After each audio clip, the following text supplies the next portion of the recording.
A pleasant afternoon to each and everyone. I requesting everyone to please stand for our opening prayer, and I would like kindly you to lead the prayer.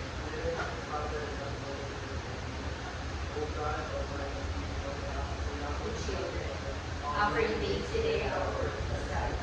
Our Pastor, Lord, to be with you and all the churches.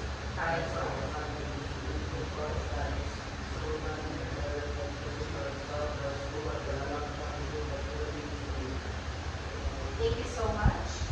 And before you take your seat, kindly pick up some pieces of paper under your armchair and kindly arrange your chair. Alright, thank you so much. So, how are you doing today, everyone? We're fine now. We're great. Well, it's nice to hear that you are doing great. By the way, who is absent from this class? None now. Alright, very good. If no one is absent, please give yourself a round of applause. That means no one is left behind in unveiling new lessons. So, before we go on to our lesson proper, let's first read our the rules and regulations that I have established, and I am hoping that all of you will adhere to these rules. Everyone, can you read? Sit properly. Hands raised. In your chair. No noise. Eye on the Alright, thank you so much. I hope that these rules will be observed all throughout our lesson. Alright, so are you excited, everyone, for our lesson? Yes. Okay, but before we go on to the exciting part of our lesson, let's first have a short activity, and this activity is called drawing a house. So I want you all to sketch your dream house on the paper and present your dream house in front of the class. Alright, we only have 3 minutes, so your 3 minutes starts now.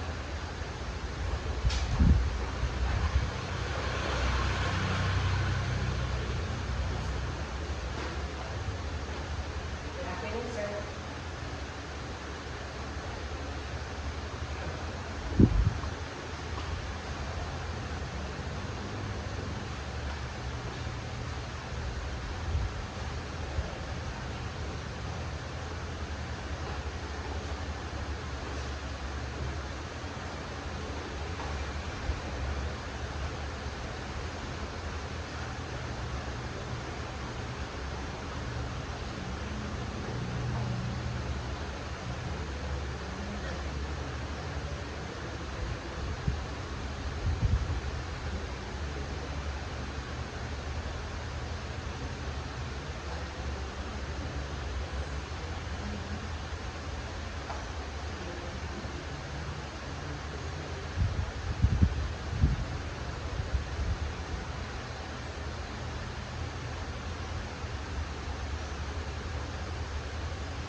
of your pens. 3, 2, 1. Raise your hands and outline. You can start presenting your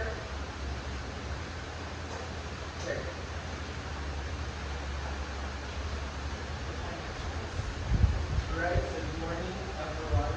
So this is my dream house, which is called the Casa Abra. Right, so this house, this will be my entrance. So this is a double door. Okay? And when you open the door, you will proceed to the living area, and then the kitchen where you have your so that would be all of it. Alright, thank you so much. Let's give a round of applause. And with that, you have a reward from me. Alright, now Joshua, can you present your This is my dream house. So I like all my dream house is simple. You know the box that dahil sa mga barko, ito yung mga box. Ito ang meron mga show ng mga cans. Yes, tapos container? containers yan. So I want this kind of house because it's simple and it gives minimalist. So that would be all. Thank you. Alright, let's give Joshua a round of applause and here is your reward. Alright, so your dream houses are incredibly beautiful. I hope that someday you're able to make it. Alright, so now, based on the activity that we've done, what do you think is our lesson for today? I think it's all about the architecture. Alright, very good. You have an idea. So our lesson for today has something to do with architecture, and specifically our lesson is all about the Indonesian architecture. Alright, so before we go on to our lesson proper, let's first read our objective before the lesson. Alright, everyone? Objectives. At the end of the lesson, students will be able to explain the key features, styles, and historical evolution of traditional and modern Indonesian architecture, including religious, residential, and regional variation. Demonstrate appreciation for Indonesian architectural heritage by expressing respect for its cultural significance and discussing how to recognize Indonesian identity and beliefs.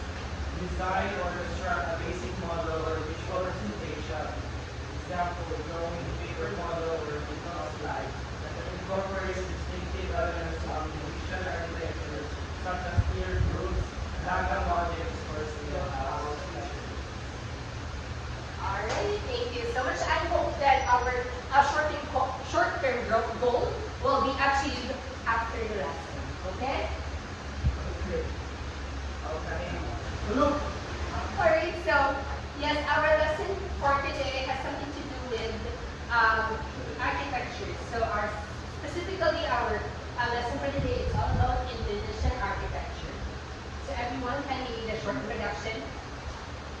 Indonesia, capital Jakarta, form of government elected administration as a president. Indonesia is a country with vast natural beauties ranging from Sabah to Boracay.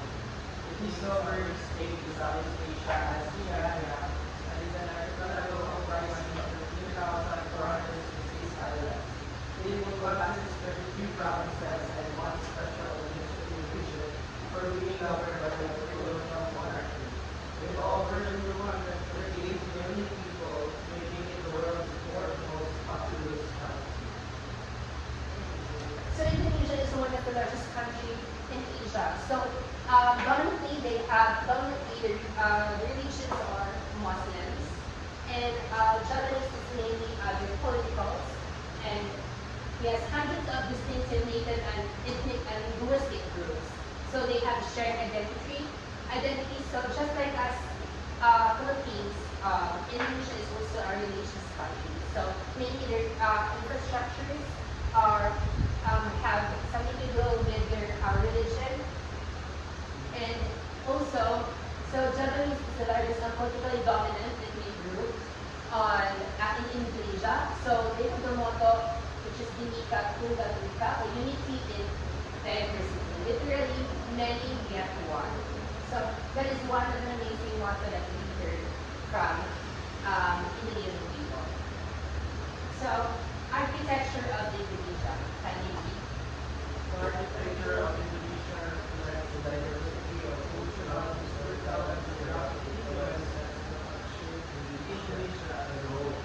In Bayers, colonize diverse nationalities, contrasts and triggers from cultural changes that had a profound effect on building styles and techniques.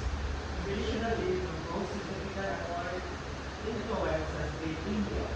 However, Chinese, Arab, and since the 18th and 19th centuries, European influences have played significant roles in shaping Indonesian architecture.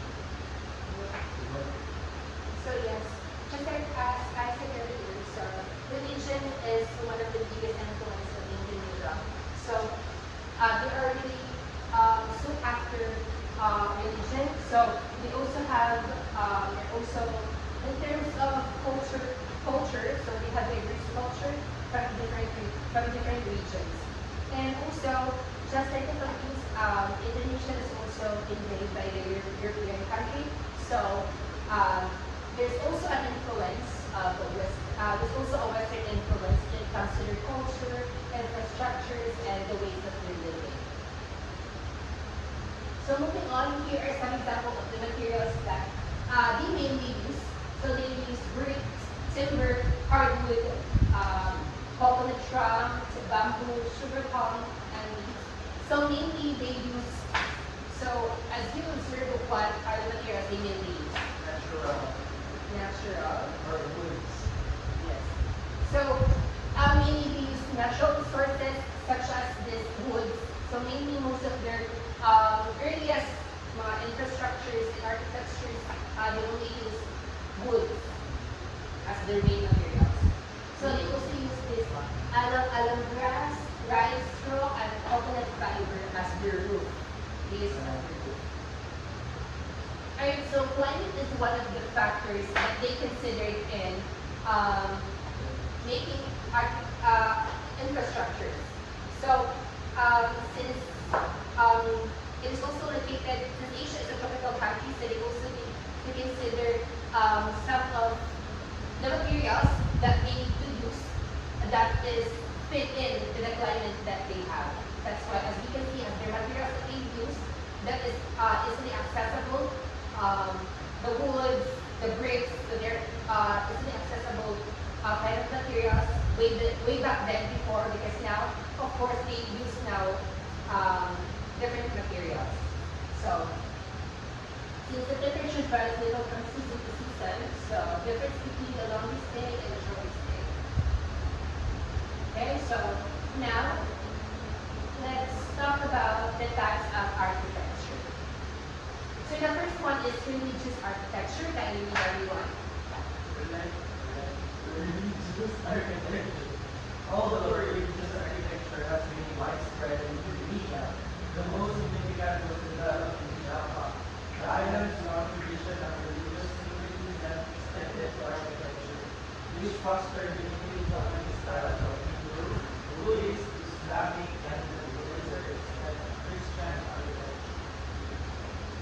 So, as I said earlier, that we are one of the religious countries in Asia, so they're really emphasizing their religion through infrastructure. So, mainly we build temples, which you can see later on. So, we have here the Kandi, or religious structure. It's a large and sophisticated tower-like structure built in Java during the peak of Indonesia, or Great Hindu-Buddhist Kingdom in the 18th to 14th century. So as you can see here, it is made up of, we call this one. So this temple is made up of rock. So, and also, we have the Buddhist monument. It's called Borobudur. So it's a world heritage that was built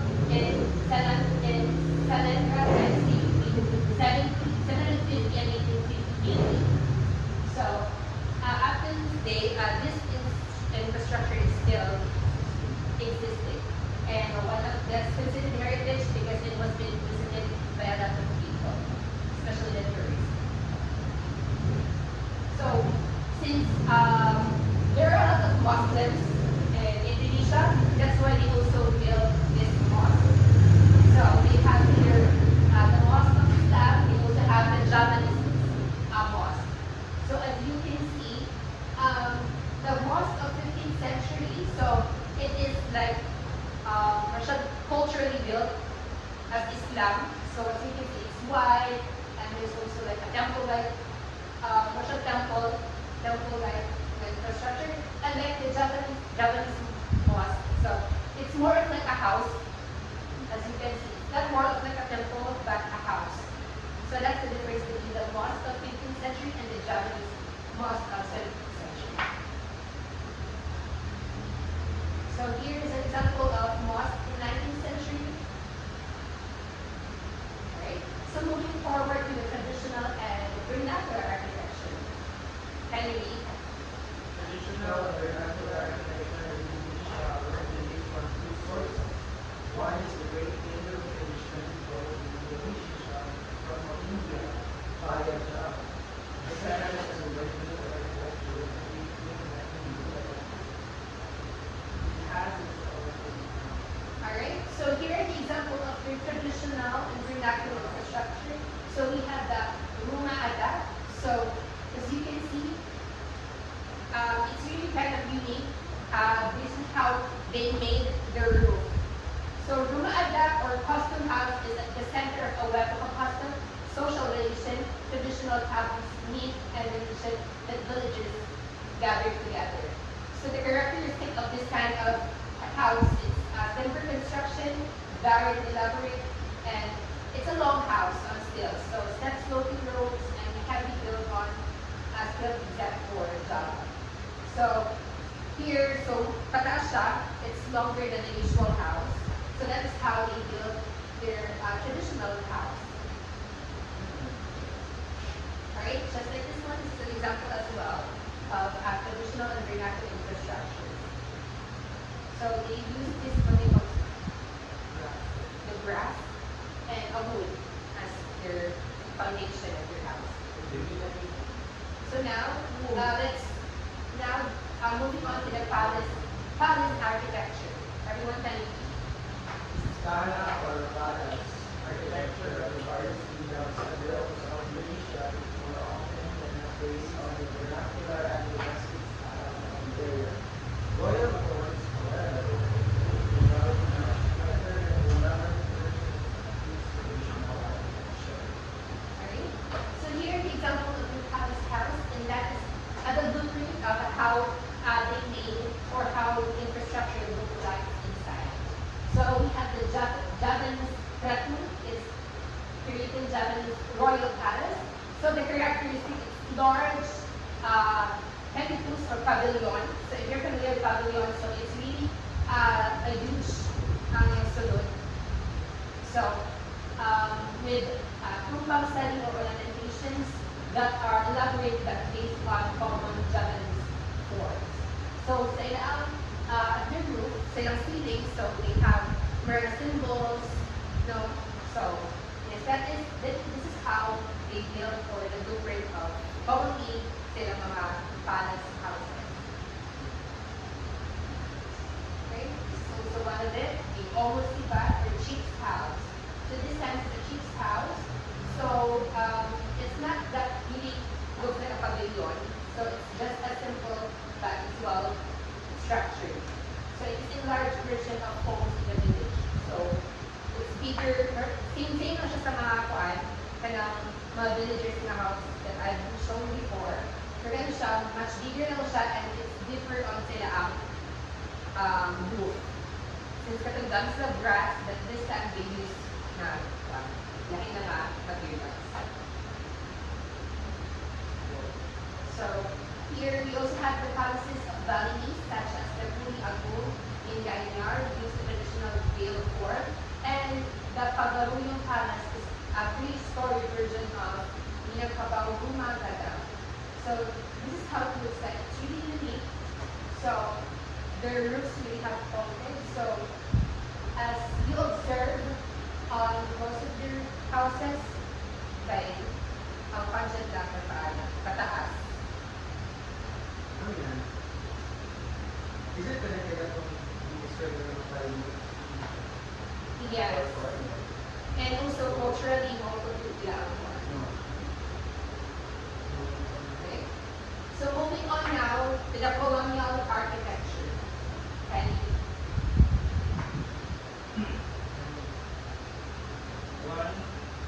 One of the first major reactions was Batavia, the other name of Marta, which is considered the major centuries for 45 years and specifically the Dutch learned to adapt their architectural style with local building features, long eaves, guardrails, porticos, large windows, and elevation mountains.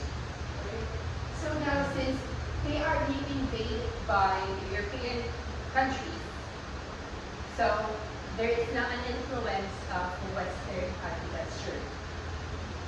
So as you can see here now, so basically before, how do you differ the houses, the pre-colonial and the post-colonial?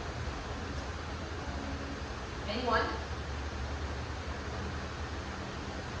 The roof, their structure, the material themes, how it differs.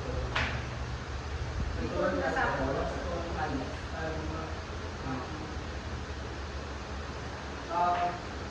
The pre-colonial houses is what they are more on like woods and using of the grass, while the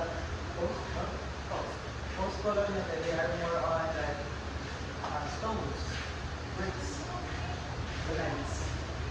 Yes, very good.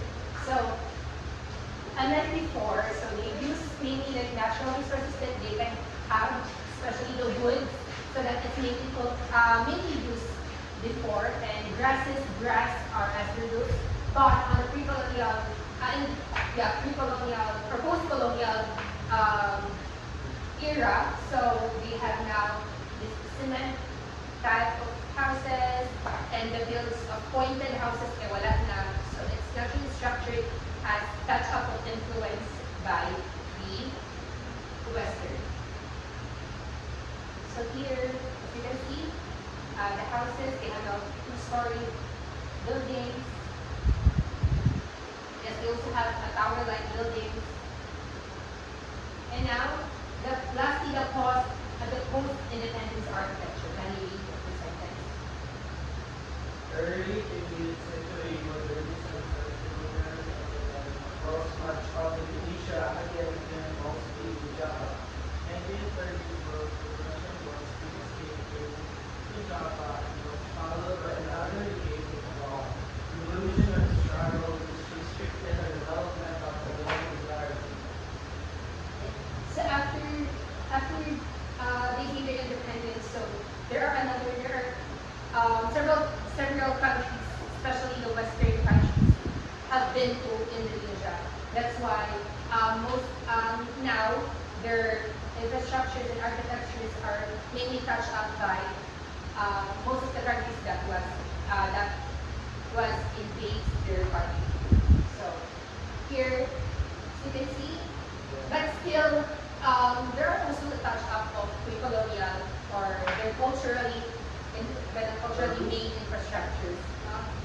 Most commonly say ang roof, medyo bawala. Okay? And here, their contemporary architecture. So we have here the aula or the main hall. So as you can see, it's like arena or like an opera house. So here, you can see this that's the opera house on Western countries. So you can see. So now this is, we also build buildings like this one.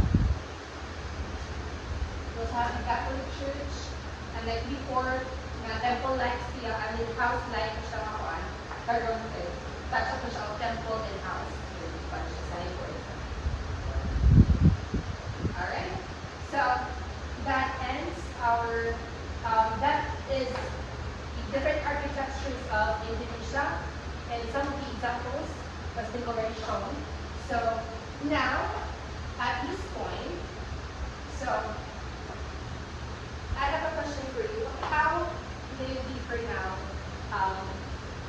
the architectures and infrastructures of Indonesia, pre-colonial and post-colonial? Anyone?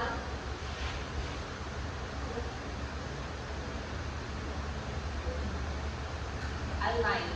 So during the pre-colonial, the Indonesian architecture was typically based on the natural resources from the environment such as woods, grasses, and stones. And during the post-colonial period, their architecture was being influenced by the Western countries, which they use cements, bricks instead of woods and Alright, thank you so much for that. And do you agree on outline, Joshua? yes, ma'am. The differences? Yes. Do you also see it on the different images that I have shown? Yes, ma'am. Alright.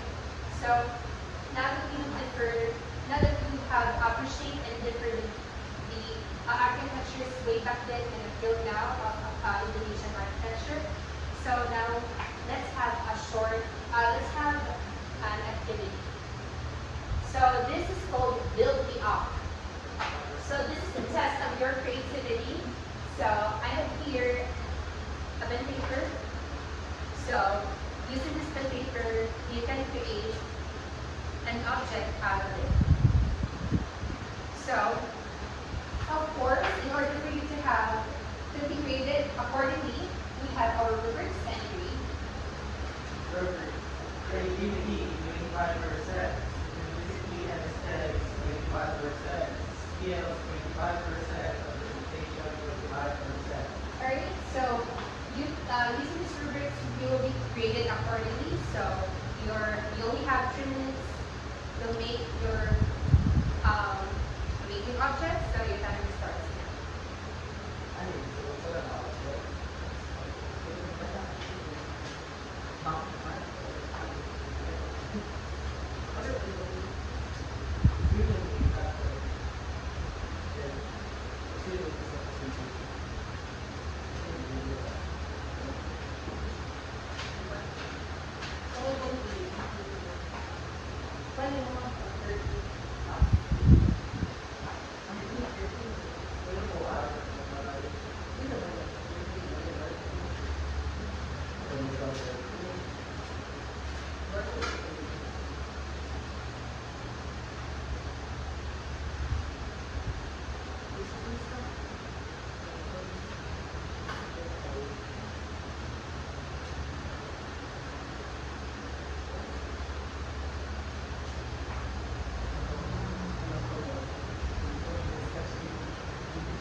Alright,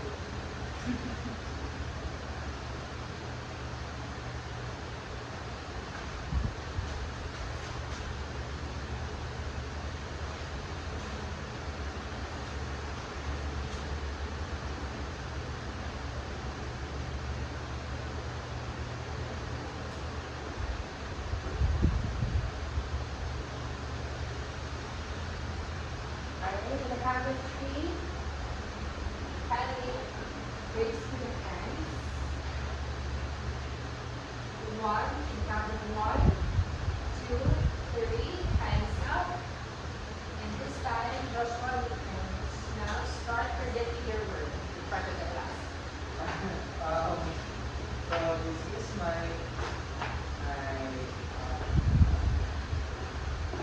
own style of the Indonesian architecture or construction.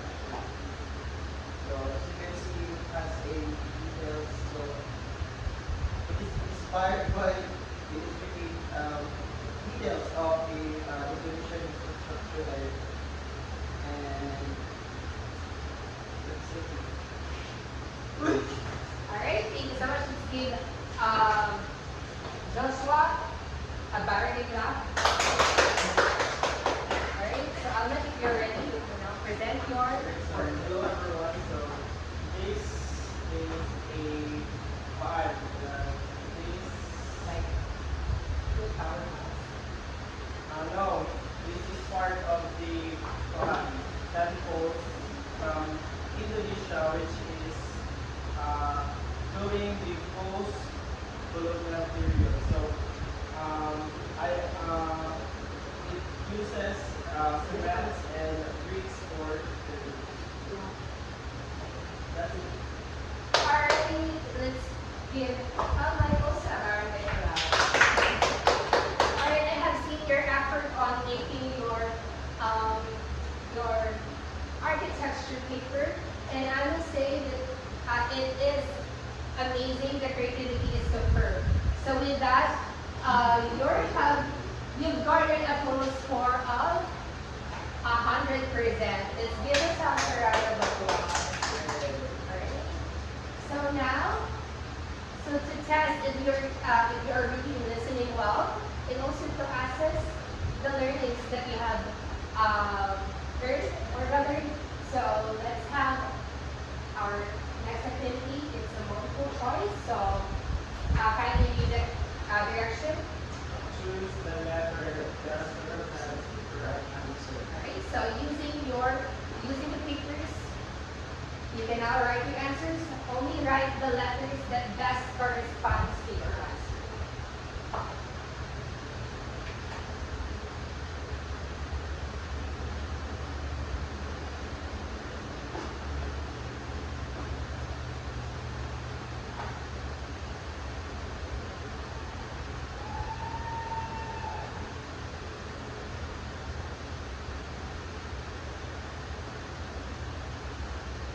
Alright, so I guess everyone is already done. Is everyone finished? Yes. Alright, raise your pens if you're finished. Alright, so let us now check. Here is the answer, please. Alright, so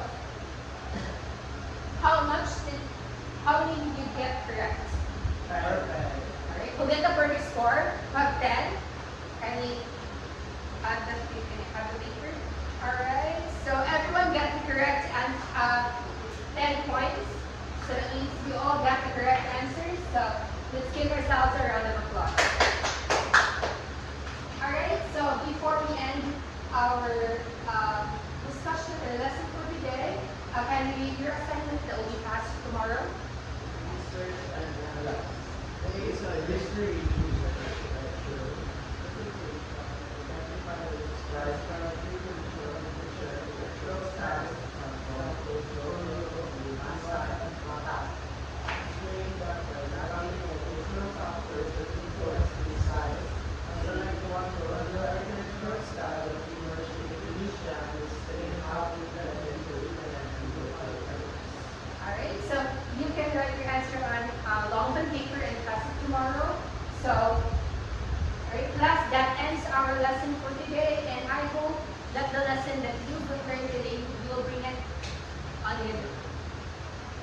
whenever you go, or on this lifetime.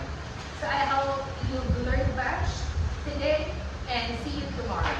Kindly, everyone, stand for the closing prayer, and Joshua, can you lead the closing prayer? So please bow down our heads. Close our eyes. Alright, goodbye class. Thank you and goodbye. Thank you everyone. Have a safe flight.